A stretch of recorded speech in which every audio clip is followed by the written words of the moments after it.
Bizə müraciət edən valideynlərdən biri deyirdi ki, uşağım səbəbsiz olaraq gözümüzün qabağında saralmağa başladı. Sonra baxdıq ki, qanı düşüb və təcili olaraq biz onu xəstəxanaya çatdırmalı olduq. Belə bir hal nə ilə əlaqədar ola bilər ki, qalan yerdə qan parçalansın?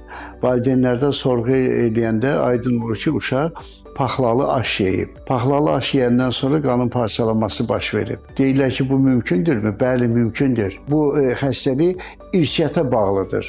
Əsasən də oğlan uşaqlarında çox baş verir, qız uşaqlarında da nadir hallarda baş verir ki, və bunun da elmi izahı var. Çünki ersasitlərdə, yəni qırmızı qan kürəciklərində ferment çatmamazlığı olan, məsələn, deyək, glukoza 6 fosfat dehidrogenaza belə bir ferment var.